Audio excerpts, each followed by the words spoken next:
बिस्मिल्लाह रहमान रहीम अस्सलातु वस्सलामु अला अशरफिल अंबिया मुरसलिन नबियाना मुहम्मद ওয়ালা আলিহি ওয়া সাহবিহি আজমাইন। আজকে আমি আমার কিছু রাজনৈতিক স্মৃতিচারণ করার জন্য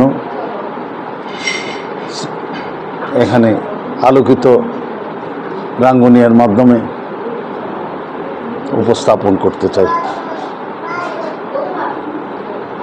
আমার রাজনৈতিক জীবন শুরু হয়ে গেছে, এগুলো বিশ্বাসযোগ্য কথা না।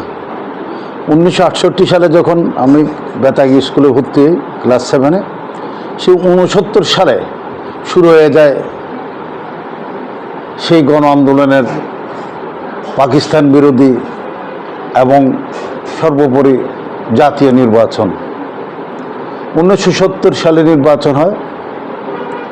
আমরা নির্বাচনে 70 সালে, যেহেতু আমরা 79 সালে স্কুলে আমাদের হেডমাস্টারের মাধ্যমে আবুল আইচুদের মাধ্যমে ছাত্র ইউনিয়নের প্রতি আগ্রহান্বিত হই এবং ছাত্র ইউনিয়নের মধ্যে প্রাথমিক সদস্য পদ গ্রহণ করি। ঠিক সেই জন্য আমরা 1970 সালে যখন মৌলানা ভাসানী ইলেকশন করেন ধানের শীষ নিয়ে, অবশ্য পরে উনি উইথড্র করেন, আমরা মৌলানা ভাসানীর পক্ষেই ছিলাম। তখন আমার বয়সই কত। 71 সালে আমরা আলাদা মুক্তিযুদ্ধের গ্রুপ ছিল। আবদুল্লাহ নোমান সাহেবের brother in law Syed Shafiq Uddin, যিনি বিপ্লবী ছাত্র ইউনিয়নের সভাপতি ছিলেন, ওনার নেতৃত্বে, এবং আমার যতটুকু মনে পড়ে এমইএস কলেজের প্রফেসর পারুয়ার কৃতি সন্তান আব্দুল হাই সাহেব আমাদের সাথে ছিলাম। আমি ছিলাম সর্বকনিষ্ঠ সদস্য। তারপরের কাহিনী, বাংলাদেশ স্বাধীন হলো। এখানে অনেক বৈষম্য দেখেছি, ওখানে আমি নির্যাতন দেখেছি। যারা ছাত্র ইউনিয়নের ছেলে ছিল, ছাত্র ইউনিয়ন করতো, যারা ন্যাপ করতো, তাদের উপরও মুক্তিযুদ্ধকালীন একটা অত্যাচার অবিচার চলে এসেছে। বাংলাদেশ স্বাধীন হলো 72 সালে আমরা দ্বিতীয় ব্যাচে এসএসসি পাস করলাম। 73 সালে প্রথম জাতীয় নির্বাচনে রাঙ্গুনিয়ার থেকে নমিনেশন পেলেন নুরুল কুদ্দুস মাস্টার সাহেব, পুমরা হাজিপাড়ার ঐতিহ্যবাহী পরিবারের সন্তান জনাব নুরুল কুদ্দুস মাস্টার সাহেব। উনি ধানের শীষ প্রতীক নিয়ে নির্বাচন করলেন। মৌলানা ভাসানীকে আমরা 73 সালে রাঙ্গুনিয়া কলেজের মাঠে জনসভায় প্রধান অতিথি হিসেবে উনি বক্তব্য দিলেন। আমার যতটুকু মনে পড়ে, আমি এবং কৌতুক অভিনেতা আনিস সাহেব, আমরা মৌলানা ভাসানীকে স্টেজে তোলার সময় ওনার পাঞ্জাবিটা ছিঁড়ে যেতে দেখেছি আমি। তারপর আমি ঢাকা তিতুমির কলেজে লেখাপড়ার জন্য চলে যাই। ওখানে দেখলাম সেই ছাত্রলীগ ভেঙে গেল। একটা চলে গেল আব্দুল কুদ্দুস মাখন, নুরে আলম সিদ্দিকী একদিকে, আসাম আব্দুর রব এবং শাহজাহান সিরাজ একদিকে। সঙ্গত কারণ আমরা যেহেতু আওয়ামী বিরোধী রাজনীতির সাথে জড়িত ছিলাম, আমরা জাসদকে সমর্থন করেছি। সেই ঢাকা তিতুমির কলেজেই জাসদ পাশ করেছে মোজাম্মেল নামে যে ছেলে মোনাম খানকে গুলি করে মেরেছিল, মুক্তিযুদ্ধ মোজাম্মেল, সে ছিল জাসদ থেকে জিএস হয়েছিল। আমরা জাসদকে সমর্থন করেছিলাম তখন। তারপরের ইতিহাস 15 আগস্টের ইতিহাস হয়ে গেল। তারপর আমরা নিষ্ক্রিয়। 1979 সালে যখনই জাগদল শুরু হলো, তখন থেকে প্রথম ছিলাম যুগ্ম আহ্বায়ক যুবদলের, তারপর প্রতিষ্ঠাকালীন সভাপতি হলাম রাঙ্গুনিয়া উপজেলার। 79 সালে দ্বিতীয় নির্বাচন, কাজী নুরুল আলম সাহেব বিএনপির থেকে নমিনেশন পেল। জিয়াউর রহমান সাহেব আসলেন, শিলকের বিশাল মিটিং হলো শিলক কলেজের মাঠে। এবং ফরচুনেটলি হোক, সেই স্টেজে জিয়াউর রহমানের স্টেজে ছিল কাজী আলম সাহেব, উপপ্রধানমন্ত্রী জামাল উদ্দিন সাহেব, আমি, জিয়াউর রহমান সাহেব তো আছেনই, আর কাউকে আমি স্টেজে উঠতে দেখি নেই, যেহেতু আমাদেরকে এসএসএফ তখনই সিলেক্ট করে দিয়েছিল ওখানে। আমি খুব কাছ থেকে জিয়াউর রহমানকে প্রথম দেখলাম, দ্বিতীয়বার দেখলাম খালকাটার, যেহেতু আমি যুবদল, উত্তর জেলা যুবদলের প্রতিষ্ঠাকালীন যুগ্ম সাধারণ সম্পাদক ওয়াহিদুল আলম, চিফ হুইপ ওয়াহিদুল আলম, যিনি বারবার হাটাজারি থেকে নির্বাচিত হয়েছেন, উনি ছিলেন সভাপতি। উনি আমাকে ছোট ভাইয়ের মতো স্নেহ করতেন। যতবার বিভাগীয় সম্মেলন হয়েছে, যুবদলের প্রতিনিধি সম্মেলন হয়েছে, ততবার আমার সুযোগ ছিল। আমরা প্রথমবার জিয়াউর রহমান সাহেবের সাথে খাল কাটার প্রোগ্রামে ধানমন্ডির 30 নম্বর রোডের ওখানে মাটিতে বসে সাদা কাপড় দিয়ে মাটিতে বসিয়ে দিল আমাদেরকে। তখন খাল কাটার প্রোগ্রামের সময় একবার দেখা হলো, এটা তৃতীয়বার দেখা হলো বিভাগীয় সম্মেলনে ভাইস প্রেসিডেন্ট আব্দুল সত্তার সাহেবের ওখানে, ওনার বাসভবনে সিলেক্টেড বিভিন্ন বাংলাদেশের থেকে সিলেক্টেড যুবদলের নেতারা বা এরকম সিলেক্টেড মানুষ ওখানে উপস্থিত ছিল। তখন আলহামদুলিল্লাহ ভাগ্যক্রমে কয়েকজন মানুষের সাথে জিয়াউর রহমান সাহেব হ্যান্ডশেক করেছে, সেদিন আমার সাথে হ্যান্ডশেক করেছিল। 2 দফাতে কোনোদিন হ্যান্ডশেক করার সুযোগ পাইনি, সেদিন করেছিলাম। তারপর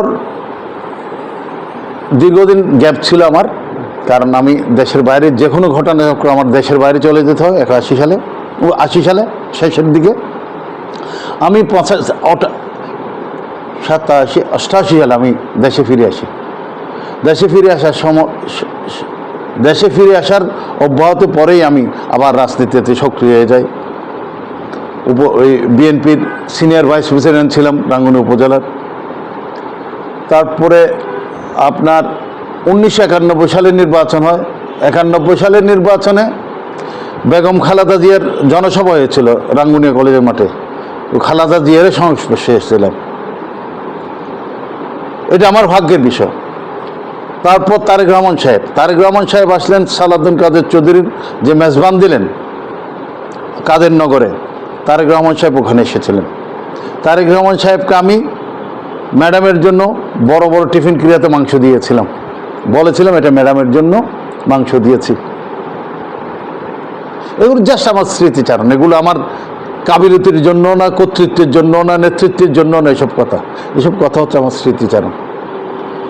তো আমি তারেক রহমান সাহেবকে বললাম ম্যাডামের জন্য আমি মাংস দিয়েছি পিছনে। তারপর 1 সপ্তাহ পর সালাউদ্দিন কাদের চৌধুরী সাহেব আসলেন, বলে যে তুমি একটু বিশাল কাজ করেছো। আমি বললাম কি বিশাল কাজ করলাম? বলছে ম্যাডাম আমাকে এসে বলল মাংস এত মজা হয়েছে, আমি মাংস কিছু খেয়ে বাকিগুলো ফ্রিজে রেখে দিয়েছি, বলছি কাউকে দিবা না। তারপরের ইতিহাস হচ্ছে 97 সালের আমি যে ইউনিয়ন পরিষদের নির্বাচন করব, এটা আমার কল্পনার শাখা প্রশাখা হয়েছিল না। আমি গেছি আরেকজনের নির্বাচনের, ওদের অনুরোধে গেছি উপস্থিত হতে, কিন্তু উপস্থিত জনতা আমাকেই বলল আপনাকে নির্বাচন করতে হবে। আমি তো আমার বাসায় বলিনি কাউকে, আমাকে সবাই কাঁধে করে আমার মায়ের কাছে নিয়ে গেল। মা বলল মানুষ যখন আগ্রহ করছে, এটা তো হৃদয়ের ব্যাপার, এটা তো আন্তরিকতার ব্যাপার, সুতরাং তুমি রাজি হয়ে যাও। তোমার নানাও চেয়ারম্যান ছিল, আমার বাবার চাচাও চেয়ারম্যান ছিল, আমার বাবার চেয়ারম্যান ছিল 1921 সালে প্রথম বেতাগির প্রেসিডেন্ট ব্রিটিশ পিরিয়ডে মৌলানা আব্দুল ওয়াসে সাহেব। তারপরে আমার নানা তো দীর্ঘমেয়াদী ইদ্রিস আহমদ চৌধুরী চেয়ারম্যান ছিলেন। তোমার নানাও চেয়ারম্যান ছিল, তো আল্লাহর নাম নিয়ে রাজি হয়ে যাও।